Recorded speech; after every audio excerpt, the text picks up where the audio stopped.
Hi అండి, welcome to crazy recipes. నేను మీ మాదిరిని. ఇవాల్టి మన టేస్టీ రెసిపీ ఏంటో చెప్పనా అండి. సూపర్ టేస్టీగా ఉండే ఉప్మానే కదా మాకు తెలియదా అనుకోవద్దు.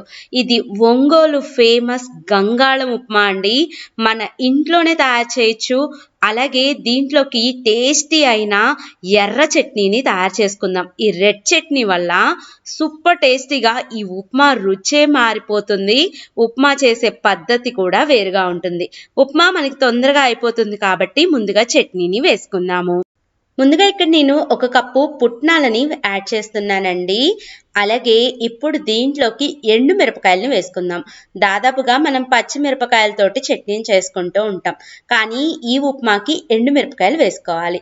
1 కప్పు పుట్నాలకి దాదాపు 15 ఎండు మిరపకాయలని యాడ్ చేసుకోవాలండి. అప్పుడే టేస్టీగా ఉంటుంది. ఇది పర్ఫెక్ట్ కొలత.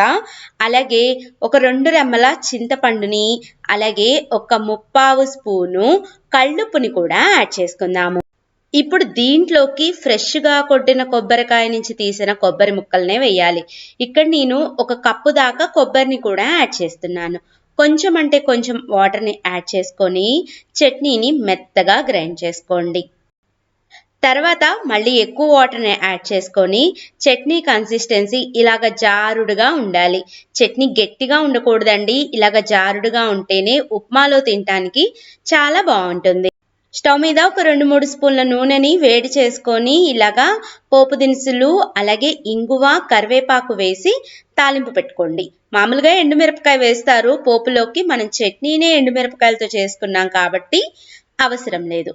ఈ పోపు అంతటిని కూడా ఈ చట్నీలోకి యాడ్ చేద్దాం. చట్నీ టేస్ట్ అయితే అద్దిరిపోయిద్దండి రుచి. అలాగే కొబ్బరి వాడాం కదా, దాన్ని కురిడికాయలు వాడండి. నీళ్లు తక్కువ ఉన్న కొబ్బరికాయల్ని, అప్పుడు బాగుంటుంది చట్నీ. ఇప్పుడు మనం గంగాళం ఉప్మాని అసలైన రుచితోటి తయారు చేసుకుందాం. అది కూడా ఒంగోలు దర్గా దగ్గర ఉన్న రుచితోటే వస్తుందండి. ఇలాగా ఇత్తడి గిన్నెని తీసుకోండి. ఇత్తడి గిన్నె లోపల ఇలాగా కడాయి పోసి ఉండాలి, అంటే తెల్లగా ఉంటుంది. దీంట్లోకి ముందుగా ఒక 3 స్పూన్లు మాత్రమే నూనెను వేసుకోండి. నూనె కూడా మరీ ఎక్కువ పట్టదు, ఎక్కువ నేతి ఫ్లేవర్లో చేసుకుందాము.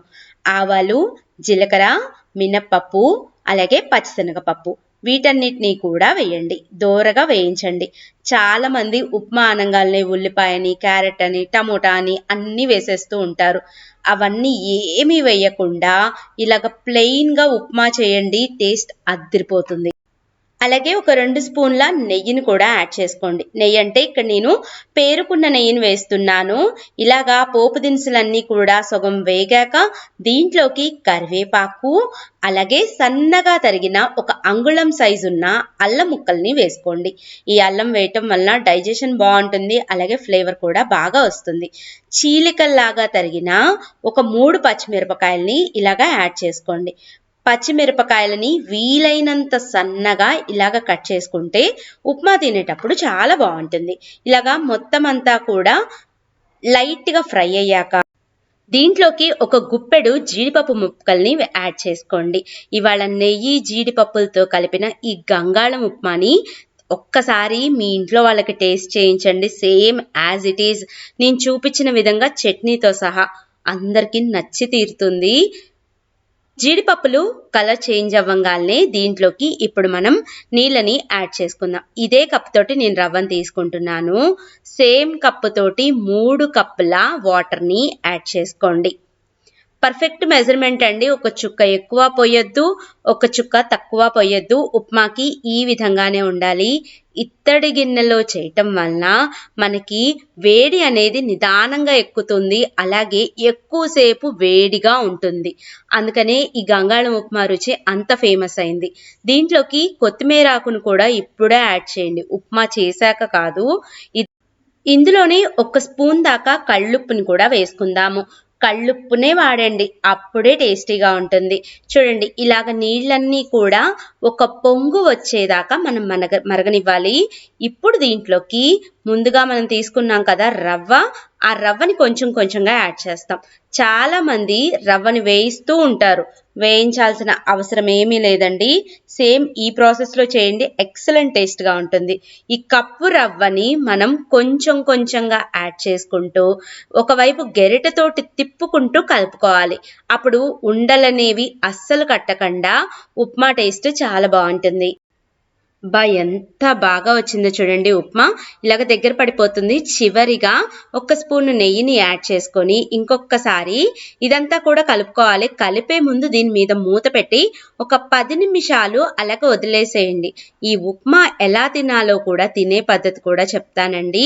10 నిమిషాల తర్వాత మీరు మూత ఓపెన్ చేసి చూస్తే వేడి వేడిగానే ఉంటుందండి. ఉప్మా అంతా కూడా ఒక 5 నుంచి 10 నిమిషాలు వదిలేస్తే ఉప్మా అంతా కూడా సెట్ అవుతుంది. ఇప్పుడు ఈ పైన నెయ్యిని ఇలాగ నీట్గా కరగపెట్టండి.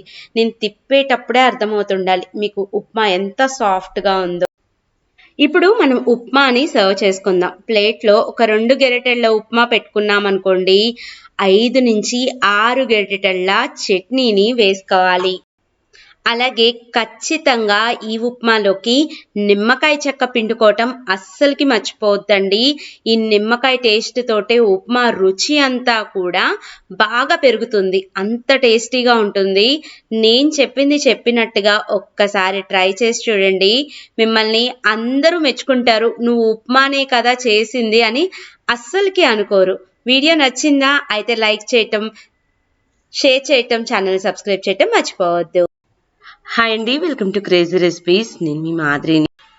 ఇంట్లో దోశ పిండి, ఇడ్లీ పిండి నిండుకున్నా కానీ, లేదా అనుకోకుండా ఎవరైనా గెస్ట్లు వచ్చినా ఈ విధంగా మనం దోశల్ని అప్పటికప్పుడు సూపర్ క్రిస్పీగా వేయచ్చండి. అందరికీ చాలా అంటే చాలా బాగా నచ్చుతాయి. కరకరలాడుతూ హోటల్ స్టైల్లోనే ఉంటాయి. ఇవి టేస్టీయే కాదు, మనకి హెల్దీ కూడా. వీటిని ఎలా తయారు చేసుకోవాలో, ఏమేమి ఇంగ్రీడియంట్స్ కావాలో చూద్దామా? వెడల్పాటి బౌల్ని తీసుకోండి. బౌల్లోకి 1 కప్పు బియ్యం పిండిని యాడ్ చేసుకోండి. ఏదైతే కప్పుతో బియ్యం పిండిని తీసుకున్నామో అదే కప్పుతోటి 1 కప్పు గోధుమ పిండిని కూడా యాడ్ చేయండి. ఇప్పుడు దీంట్లోకి చిన్న ముక్కలుగా తరిగిన 1 ఉల్లిపాయ, అలాగే చిన్న ముక్కలుగా తరిగిన ఒక 2 పచ్చిమిరపకాయలని కూడా వేసుకోండి. చూడండి, ఈ రెండింటిని కూడా యాడ్ చేసాం కదా. ఇప్పుడు దీంట్లోకి 1 స్పూను జీలకర్రని కూడా వేయాలి. జీలకర్ర వేయటం వలన ఫ్లేవర్ అనేది చాలా బాగుంటుంది. అలాగే రెసిపీ మొత్తానికి సరిపడా 1 స్పూను ఉప్పుని, అలాగే 1 స్పూను కారాన్ని కూడా యాడ్ చేసుకోండి. కారం వేయటం వలన ఈ దోశల టేస్టే మారిపోతుంది. పిల్లలు ఉంటే పచ్చిమిరపకాయలు స్కిప్ చేసి కారాన్ని యాడ్ చేసుకోండి. ఇప్పుడు దీంట్లోకి నీళ్ళని యాడ్ చేసుకుంటూ ఉండలు లేకుండా మొత్తం కలిసేలాగా కలుపుకోవాలి. ముందుగా ఎక్కువ నీళ్ళని వేసుకోకండి. ఒక 1/2 గ్లాసు మాత్రమే నీళ్ళని యాడ్ చేయండి. అప్పుడు ఉండలు కట్టకుండా ముందు పిండి కలుస్తుంది. తర్వాత కొంచెం కొంచెంగా నీళ్ళని యాడ్ చేసుకుంటూ ఇదంతా కూడా బాగా మిక్స్ అయ్యేలాగా మిక్స్ చేసుకోండి. చూడండి, పిండి కన్సిస్టెన్సీ మనం మామూలు దోశల పిండికి వేసుకునే దానికన్నా కొంచెం జారుడుగా ఉండాలి. అప్పుడు ఈ దోశలు చాలా టేస్టీగా వస్తాయి. పిండి మీద మూత పెట్టేయండి. ఒక 10 నిమిషాలు రెస్ట్ ఇస్తే పిండంతా కూడా చక్కగా నానుతుంది, టేస్టీగా కూడా ఉంటుంది. నెక్స్ట్ డే మార్నింగ్ స్కూల్కి ముందు రోజే ఈ పిండంతా కలుపుకొని మనం ఫ్రిడ్జ్లో పెట్టుకోవచ్చు. నెంబర్ 1గా ఈ దోశలు అనేవి ఈజీగా తయారు చేసుకోవచ్చు. పెనం బాగా వేడిగా ఉండేలాగా చూసుకోండి. దోశల పిండిని ఇలా గరిటెతో తీసుకొని జస్ట్ మనం పెనం మీదకి స్ప్రెడ్ చేయటమే. మనం దోశలు రౌండ్గా తిప్పాలి, ఆ బాధ అంతా ఏమీ లేదండి. ఈ వీడియో చిన్న పిల్లలు చూసినా లేదా వంట కొత్తగా నేర్చుకునే వాళ్ళు చూసినా ఈజీగా చేసుకోగలుగుతారు. చాలా టేస్టీగా కూడా ఉంటాయి. ఈ దోశలు ఒకవైపు ఇలాగ పైనంతా కాలాక తర్వాత అంచుల వెంబడి నూనె మొత్తాన్ని కూడా వేసి హై ఫ్లేమ్లోనే ఈ దోశని కాల్చాలి. చాలా దోశల్ని లో ఫ్లేమ్లో కాలుస్తూ ఉంటారు కదా, కానీ ఈ దోశ అలా కాదు. హై ఫ్లేమ్లో కాలిస్తేనే చాలా టేస్టీగా ఉంటుంది. మొత్తం అంతా కూడా ఈ అంచులెమ్మటి క్రిస్పీగా కాలింది అని మనకు అర్థమయ్యాక దోశని నిదానంగా అంచుల నుంచి సపరేట్ చేయండి. ఈజీగానే వస్తుంది, మనకి పెద్ద కష్టమేమీ ఉండదు. ఒకవేళ మీకు దోస రాలేదు అనుకుంటే అప్పుడు మీరు దోస వేసే ముందే ఉల్లిపాయని పెనం మొత్తానికి కూడా గట్టిగా రుద్దండి. ఎలాంటి దోసలైనా ఈజీగా వచ్చేస్తాయి. చూడండి మనకి దోస ఎంత ఈజీగా పెనం నుంచి సపరేట్ అయ్యి వచ్చేసిందో, అలాగే ఎంత క్రిస్పీగా ఉందో కూడా మీకే అర్థమవుతుంది. ఈ దోసని రెండో వైపు టర్న్ చేయాల్సిన అవసరం లేదు. ఒకవైపుకి ఫోల్డ్ చేసుకొని సర్వింగ్ ప్లేట్లోకి సర్వ్ చేసుకోవటమే. యాక్చువల్గా దీంట్లోకి ఏమీ అవసరం లేదండి, అలానే తినేయచ్చు. ఎందుకంటే కారము, పచ్చిమిరపకాయలు, ఉల్లిపాయ వేసాం కదా. లేదా కొబ్బరి చట్నీతో అయినా, అల్లం పచ్చడితో అయినా తినచ్చు.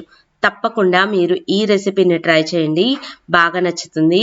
వీడియో నచ్చిందా అండి? అయితే లైక్ చేయటం, షేర్ చేయటం. క్రేజీ రెసిపీస్ని సబ్స్క్రైబ్ చేయకపోతే సబ్స్క్రైబ్ చేసుకోవటం కూడా అస్సలకి మర్చిపోవద్దు. Thank you for watching my videos.